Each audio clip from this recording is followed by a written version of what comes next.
Hi welcome you all in this video. तो हम लोग कंटिन्यू करते हैं मीडिएवल हिस्ट्री में। मीडिएवल हिस्ट्री में हम लोग अलाउद्दीन खिलजी तक फिनिश कर चुके हैं, सारी चीज़ें एक एक पॉइंट आप लोग प्लेलिस्ट में जाकर देख सकते हैं। अब हम लोग आगे कंटिन्यू करते हैं, अलाउद्दीन खिलजी के बाद के शासकों को देखते हैं और ये खिलजी वंश का लास्ट वीडियो होगा। इसके बाद हमारा नया वंश शुरू होगा जिसका नाम होगा तुगलक वंश। तो हम लोग अभी देखते हैं इनके बारे में। तो यहाँ पे आप लोग देखने वाले हैं 3 लोगों के बारे में भी आप पढ़ेंगे, बहुत छोटा सा टॉपिक रहेगा और कुछ खास बातें नहीं हैं इनके बारे में। पर चलो जानते हैं कि अगर आपसे पूछा जाए कि अलाउद्दीन खिलजी के बाद अगला शासक कौन बैठता है, तो बैठता है शिहाबुद्दीन उमर और इसके बाद आता है कुतुबुद्दीन मुबारक शाह खिलजी एंड देन नसरुद्दीन नसरुद्दीन खुसरो। ये लोग बैठते हैं अलाउद्दीन खिलजी के बाद। तो चलो हम लोग एक एक करके शुरुआत करते हैं इनकी। अगर हम लोग बात करें शिहाबुद्दीन उमर के बारे में, तो शिहाबुद्दीन उमर क्या होता है, अलाउद्दीन खिलजी की मृत्यु होती है। हम लोग जैसा कि देखते हैं जलोदर नाम का एक रोग लगता है उसको और उसके बाद 1316 में उसकी मृत्यु हो जाती है। ठीक, उसके बाद उसका एक पुत्र होता है शिहाबुद्दीन उमर जो कि दिल्ली की गद्दी पर बैठता है। अब शिहाबुद्दीन उमर बहुत ही ज़्यादा मतलब ऐसा शासक नहीं होता जो बहुत ही अच्छा शासक हो, ये काफ़ी कमज़ोर शासक होता है। ठीक है, तो आप लोग जैसा कि आपने लास्ट वीडियो में देखा था मलिक कफूर के बारे में, जिसे हम लोग 1000 दीनारी के नाम से भी जानते हैं। इसे 1000 दीनार में ख़रीदा गया था जब अलाउद्दीन खिलजी गुजरात विजय करके लौट रहा होता था 1298-99 में, तब इसको ख़रीदा गया था। तो मलिक कफूर के संरक्षण में बहुत सारे अभियान किए गए थे अलाउद्दीन खिलजी के टाइम पे। तो ये ना काफ़ी अच्छा शासक होता है, काफ़ी लंबा चौड़ा और बहुत हट्टा-कट्टा होता है।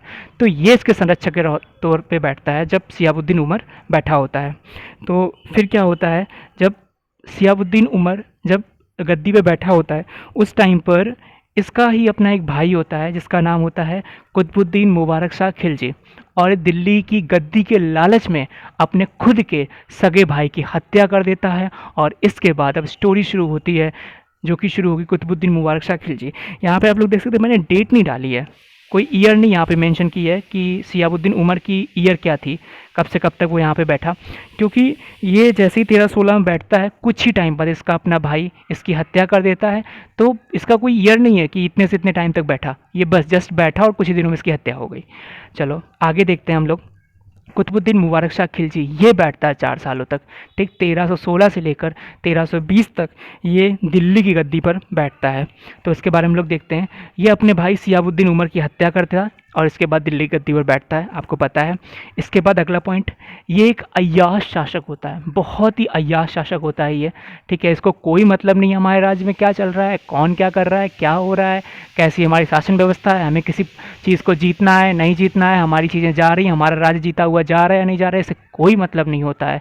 ठीक है, और ये बहुत ही अय्याश शासक होता है। अच्छा, इसने खलीफा की सत्ता को ठुकराकर खलीफतुल्लाह, अल्लाह का प्रतिनिधि की उपाधि धारण की। खलीफा के बारे में अगर आप लोग एक चीज़ जान लो, जितने भी राजा हुए हैं, जितने मुस्लिम शासक हुए हैं ना, ये लोग खलीफाओं को खुश करने के लिए मतलब कुछ भी करते थे। आप लोग जब तुगलक वंश में पहुंचेंगे ना, जब आप लोग गयासुद्दीन तुगलक के बारे में आप लोग पढ़ रहे होंगे, तब आप लोग जानेंगे कि कैसे ये मतलब खलीफाओं को खुश करने के लिए क्या क्या नहीं करते हैं। बहुत सारी चीज़ें करते हैं खलीफाओं को खुश करने के लिए। तो हमेशा से इन शासकों को कराता है खलीफाओं को कैसे खुश करें। सोचो, खलीफा ने इसको सामने से ऑफर किया, सामने से उसको अपनी सत्ता के लिए ऑफर किया, लेकिन इसने ठुकरा दिया, बोला कि रख लो अपनी, मुझे नहीं चाहिए।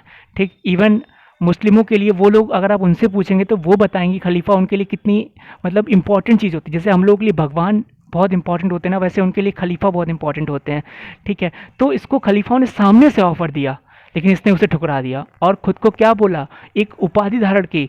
क्या उपाधि, इसने खुद को खलीफतुल्लाह बोला, जिसका मतलब अल्लाह का प्रतिनिधि। ये खुद इसने उपाधि धारण की और 1320 में इसकी हत्या भी करवा दी जाती है। जैसा कि मैंने आपको बताया, ये बहुत ही अय्याश शासक होता है, इसको कोई मतलब नहीं होता है। तो वहाँ पे एक व्यक्ति होता है जिसका नाम होता है नसरुद्दीन खुसरो, ये 1320 में इसकी हत्या करवा देता है। तो हम आगे देखते हैं नसरुद्दीन खुसरो के बारे में। नसरुद्दीन खुसरो का भी कुछ खास दिनों तक नहीं रहना हो पाता है, क्योंकि ये इससे भी बड़ा अय्याश होता है। ठीक, ये जैसे ही इसकी गद्दी पर बैठता है तो मुबारक शाह खिलजी की हत्या करके ये बैठा होता है। ठीक, जैसे ही गद्दी पर बैठता है कुछ ही टाइम बाद आपके गयासुद्दीन तुगलक आते हैं और ये इसको अपदस्थ कर देते हैं। ठीक, ये इसकी हत्या नहीं करते हैं, यहाँ पे मैंने बोला अपदस्थ कर देना, हत्या नहीं हुई यहाँ पे।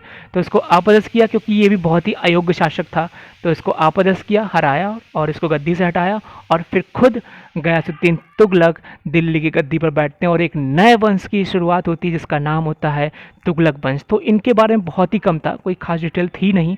तो ये आपका अभी खिलजी वंश ख़त्म होता है, तो नेक्स्ट वीडियो में हम लोग तुगलक वंश से शुरुआत करेंगे। चलिए, थैंक यू सो मच।